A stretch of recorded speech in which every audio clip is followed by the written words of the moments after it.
نحمد و نصلی علی رسول الکریم، اما بعد، السلام علیکم ورحمۃ اللہ وبرکاتہ۔ حمد سے آئیو کہ آپ سب لوگ بھی اچھے ہوئیں گے۔ اللہ جی آپ سب لوگوں کو اپنا حفظ و امان میں رکھیں، ہر طرح کی برائی سے محفوظ رکھیں، آپ کو، آپ کی فیملیز کو اللہ جی اپنے راستے پر چلنے والا بنائیں، ہر ایک کے لیے دین کو آسان بنا دیں اور برائی کرنا مشکل بنا دیں۔ ہم معذرت چاہتے ہیں، تھوڑی طبیعت ٹھیک نہیں ہے تو کچھ غلطی ہو جائے تو معاف فرما دیجیے گا۔ جیسے کہ ہم پچھلے سبق میں عورتوں کے بارے میں پڑھا کہ ان کو دین کا کام کرنا چاہیے، دین کا کام کرنا چاہیے اور اپنی ساری محنت دین کے کام کے لیے خرچ کرنی چاہیے۔ تو اب ہم آج عقیدے کے بارے میں پڑھیں گے۔ عقیدہ کسی چیز کی بھی بنیاد ہوتی ہے، جیسے ہر چیز کی ایک بنیاد ہوتی ہے نا۔ ہم اگر اس کو دنیاوی لحاظ سے دیکھیں تو ہم ایک گھر بناتے ہیں، ہم چاہتے ہیں وہ گھر مضبوط ہو، تو ہم اس کو گہرائی تک اس کی بنیاد بناتے ہیں، پھر اس کے بعد اس کے اوپر گھر تعمیر کرتے ہیں۔ ہم کبھی یہ نہیں کرتے کہ ڈائریکٹ ہم زمین کے اوپر دیوار بنانی اسٹارٹ کر دیں کہ اس کے اوپر ہم گھر بنائیں گے، کیونکہ ہمیں پتہ ہے اگر ہم ایسے ہی خالی زمین کے اوپر بنانا شروع کر دیں گے تو کوئی بھی باہر کی جو تیز آندھی، طوفان یا زلزلہ وغیرہ کچھ بھی ایسی چیز آئے گی تو وہ مکان گر جائے گا۔ تو اس لیے ہم اس کی بنیادوں کو ہمیشہ اسٹرانگ کرتے ہیں، مضبوط کرتے ہیں تاکہ وہ گھر دیر پر رہ سکے اور صحیح سے تعمیر ہو سکے۔ تو یہی حال انسان کے ایمان کا ہے۔ انسان کو اپنے ایمان کو مضبوط کرنے کے لیے صحیح عقیدے کا ہونا ضروری ہے۔ اگر وہ ہر عقیدے سے اس کا عقیدہ صحیح ہوئے گا، وہ ہر چیز کو جانتا ہوئے گا، تو اس صورت میں وہ آگے دین کے لیے صحیح سے کام کر سکے گا۔ تو آج ہم ان عقائد کے بارے میں پڑھتے ہیں اور دل سے ان پر یقین رکھتے ہیں، اعتقاد رکھتے ہیں۔ جو جیسے کہ ہمارا عقیدہ ہے کہ تمام عالم بالکل ناپید تھا، پھر اللہ جی کے پیدا فرمانے سے موجود ہوا۔ اللہ جی ایک ہیں، وہ کسی کے محتاج نہیں، نہ کسی نے ان کو جنا، نہ وہ کسی سے جنیں گے، نہ کوئی ان کی بیوی ہے اور کوئی ان کا ہمسر اور برابر بھی نہیں ہے۔ اللہ جی ہمیشہ سے ہیں اور ہمیشہ رہیں گے۔ کوئی چیز ان کے مثل نہیں، وہ سب سے الگ ہیں۔ اللہ جی زندہ ہیں، زندہ رہنے والے ہیں، ہر چیز پر ان کو قدرت حاصل ہے۔ کوئی چیز ان کے علم سے باہر نہیں ہے، وہ سب کچھ دیکھتے اور سنتے ہیں۔ اللہ جی جو چاہتے ہیں کرتے ہیں، کوئی ان کو روک ٹوک کرنے والا نہیں ہے۔ وہی پوجنے کے قابل ہیں، ان کا کوئی ساتھی نہیں، وہ اپنے بندوں پر مہربان ہیں۔ اللہ جی بادشاہ ہیں، سب عیبوں سے پاک ہیں، زبردست ہیں، عزت والے ہیں، بڑائی والے ہیں۔ ساری چیزوں کو پیدا کرنے والے ہمارے اللہ جی ہیں، ان کا کوئی پیدا کرنے والا نہیں ہے۔ گناہوں کو بخشنے والے ہیں اور بہت زیادی دینے والے ہیں۔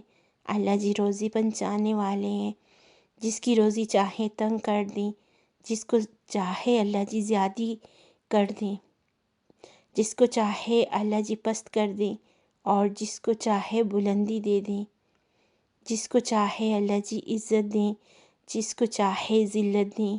وہ انصاف کرنے والے ہیں، بڑے تحمل اور برداشت والے ہیں، عبادت کی قدرت دینے والے ہیں۔